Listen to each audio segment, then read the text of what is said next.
What's up, everybody? Welcome back to the channel. It's been a while since I posted, but we got a lot of updates. So first thing is I sold the S13, which is gone now. I sold the shell, but I kept the power drivetrain. So I'll put a clip of that right now.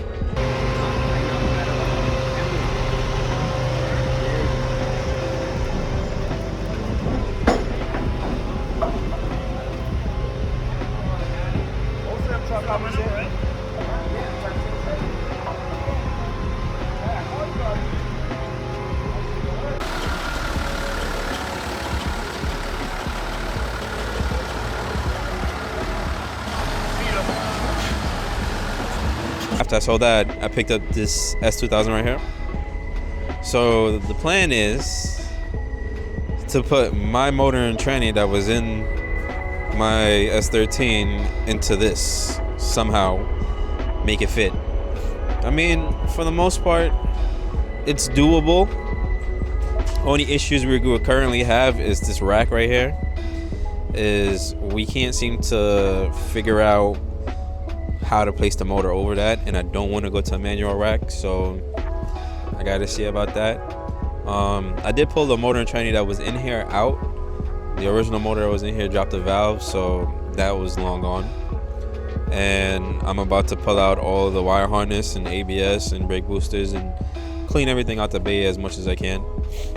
But this will be the new project for the channel, I guess, for my new drift car.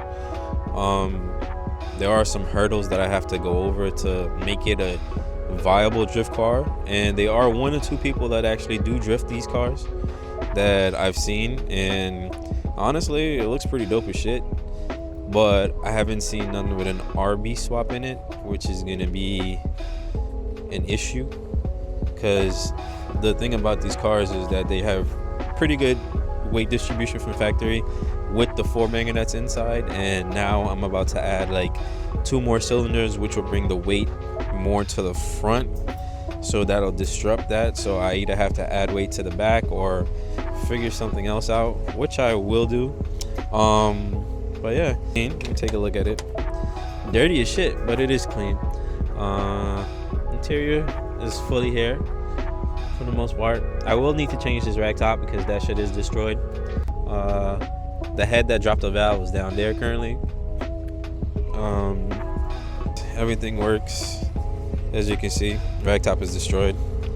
Have to clean all of this out of here. I need to take that whole exhaust system out. Right now we're at my boy shop. He's gonna be the one to do all the fabrication work for me. He's gonna make the motor mount, the trans mount, and we're gonna try to figure out how to keep this rack in here without having to take it out, like modify it if we have to drop it, so that way we can put the motor and tranny and still keep the electric power steering rack. So right now we got to move this car and then that car over there, so that way we can move this truck over here and basically move cars around to make space. So we're gonna back this out. This car is a 1JZ E30, dope as fuck. Then we're gonna move the S from here and probably put it over there. Haven't figured out yet, so we're gonna be in the process of moving cars right now. Let's see what's up.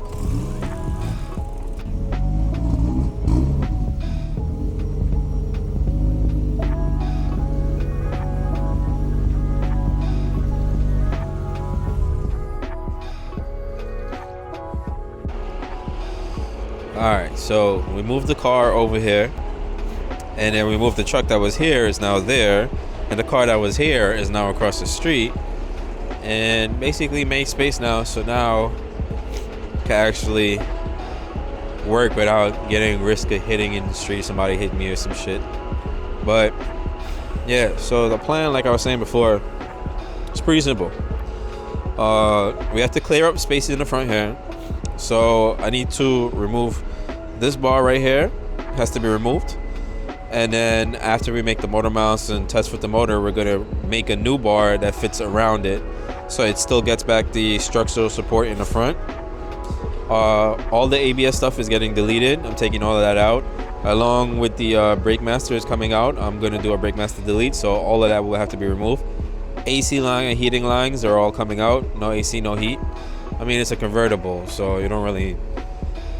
If you hot, just drop the top. You know what I'm saying? Fuse boxes and relays and all that stuff are going to be moved out of the engine bay. I'm going to tuck them away. I want to tuck and like shave the whole engine bay and make it as clean as possible.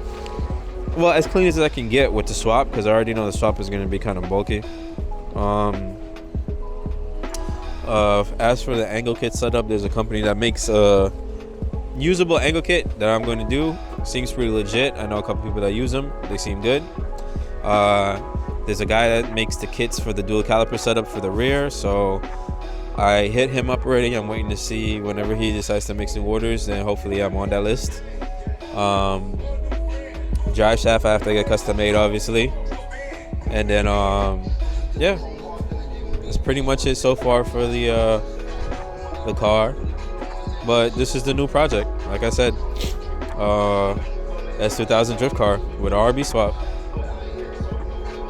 Let's see how well this works out. Oh, the car is currently on Bilstein coilovers, so I'm probably going to run that for now. What I was going to say was the rear end under there. I've heard a lot of people say that the axles and the diff itself is kind of weak. It's kind of like glass. It breaks. Like I was saying, the rear differential and axles on this car is not ideal for drifting, so they have a conversion kit. It's a Ford 8.8 rear end with I think drive shop axles, which can handle the abuse, and the way it's mounted, it's more securely mounted so it doesn't twist or have any flex in the car. So I'm probably going to do that on it, and then I have to get the custom drive shaft made, and I mean, it should work. I'm still using my same wire harness, same standalone computer, same dash, everything. So hopefully after the fab work done, it shouldn't be that long to get it running. My goal is to get it done by May so I could be outside again, but we'll see how she goes. But yeah, that's pretty much it. I guess I'll catch y'all on the next one.